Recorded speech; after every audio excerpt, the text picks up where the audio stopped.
Welcome, another special edition. They're all special, but this one's special. I've been looking forward to this for a while to get with Stephan and talk about his collection of twins. It's part of his moniker, and it's part of his identity, and I'm looking forward to hearing all things twins for the next few minutes. But first, thanks to our sponsors who are not all Twins fans, but it's a part of the Major League Baseball landscape, and a nice franchise. But thanks Topps, thanks Panini, thanks Upper Deck, thanks Mike's Stadium Sport Cards, thanks Burbank Sports Cards, thanks Heritage Auctions, Huggins Scott Auctions, Beckett Media, Beckett Grading, Beckett Authentication, and of course ComC.com that Stephan would like to thank also. So I'm very pleased to have ComC as a sponsor, and I'm very glad that you are available to do this interview, Stephan. We've been on before. This one was intended to be in person, but it's Zoom. And so we are looking at each other, and we are going to talk about the Twins or the Senators or whatever you talk about for your favorite team.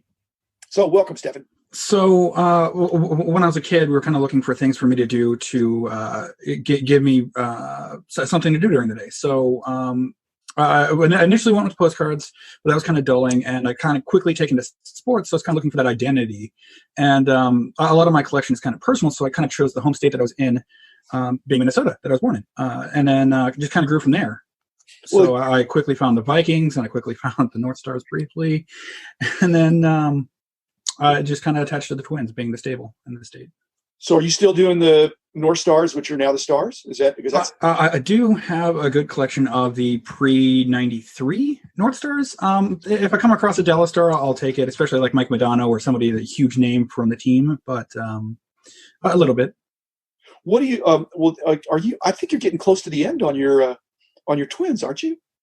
Of the Minnesota stuff. I certainly am. I'd actually just finished Upper Deck this week.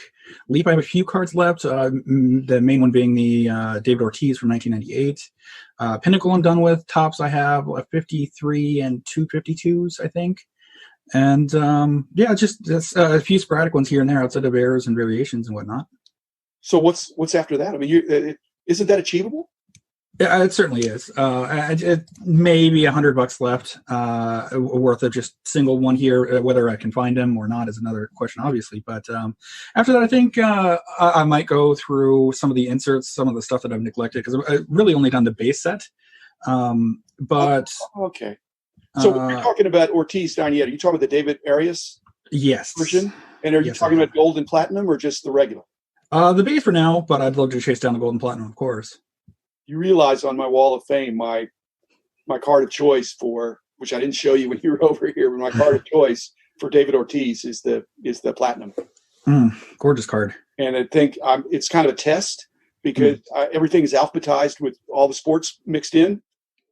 And why is this guy with the last name of an A in with the O's? So it's a trick question to see if anybody is really a fan. But I'm wondering how many of those cards are sold as common. So you keep looking. There's got to be some dummies out there that don't know that he changed his name. And when he changed his name, all of a sudden he became a slugger. Sure, yeah, exactly. It just seemed like it came out of nowhere. Yeah. Well, he's a big guy. He's strong. So. Mm-hmm. But that wasn't. You predated that quite a bit, right? And he again, his great years came unfortunately not with the Twins. Right. Well, and so I'd collected it through those years, but it really kind of blew up with the 98 home run chase, and more so for my team, the 2000 contraction between the Expos and Twins that was rumored, that thankfully are doing well in 2001, kind of as a spring up team, in 2002 with the pennant chases. We just kind of exploded from there, and unfortunately that's the year that Ortiz left, but they called it injury issues, but I think monetarily might have been another reason. But it just all kind of grew from there. I mean, that 2002 team with Minkiewicz and Koski and Ortiz and Jock Jones, I think it might have been the next year, Torrey Hunter coming up through the wings. It's just a great team to kind of latch on to. Well, they've always had some great players. I mean, they've got a great legacy, and it's amazing how, for me, I'm older, so I kind of remembered them as the Senators, and when they left the Washington, it was because they were kind of an exercise in futility. Sure. And when they got to Minnesota with fresh fans and new energy, they started putting it together. Well, yeah. And if you look at some of those early teams, especially the late Senators, they had the pieces in place. I mean, you had Jim Lemon, you had Roy Sievers, Killebrew was coming up, Camilo Pascual, naturally. Yeah. But still, I mean, I don't know.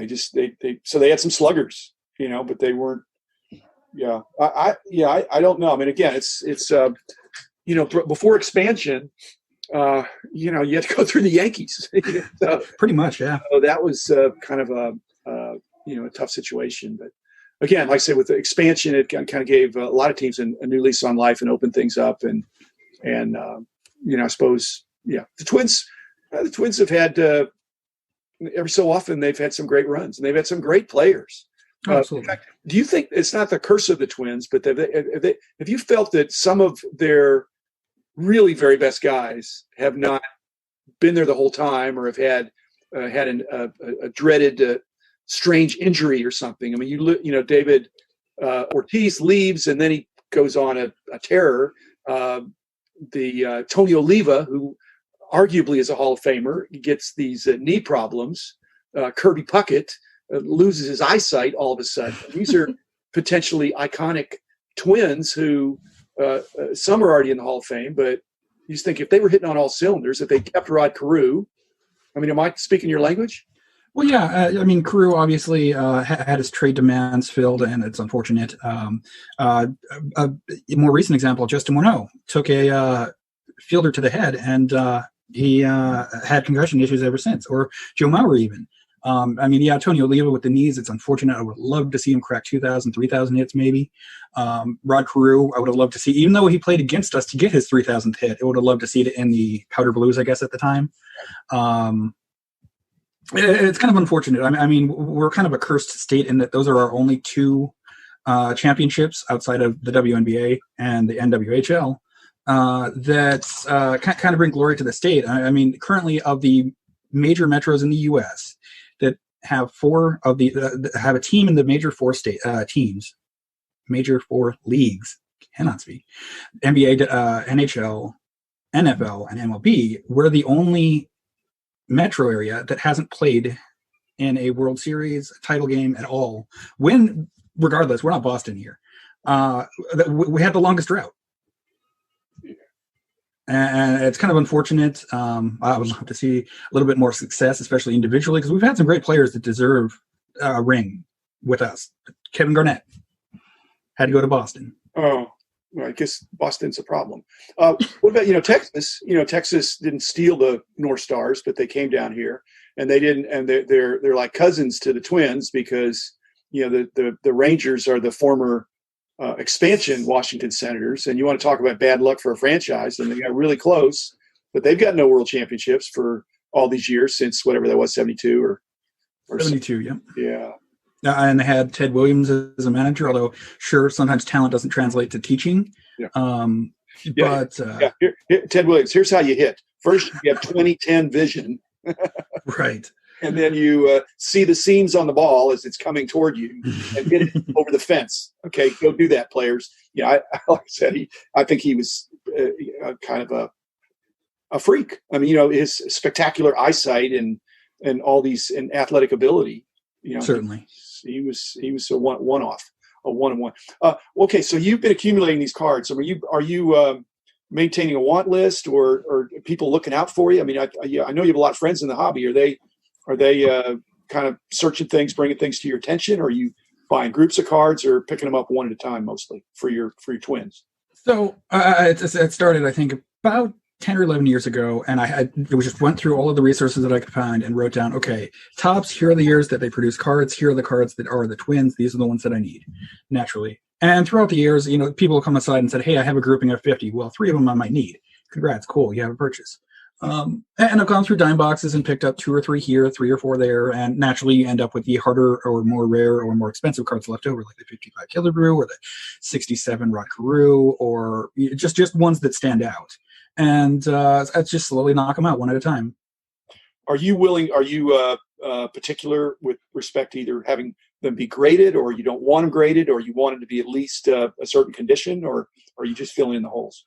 It started off initially as just filling out the holes, but I've kind of my theory was that if I at least get one, then I can upgrade later.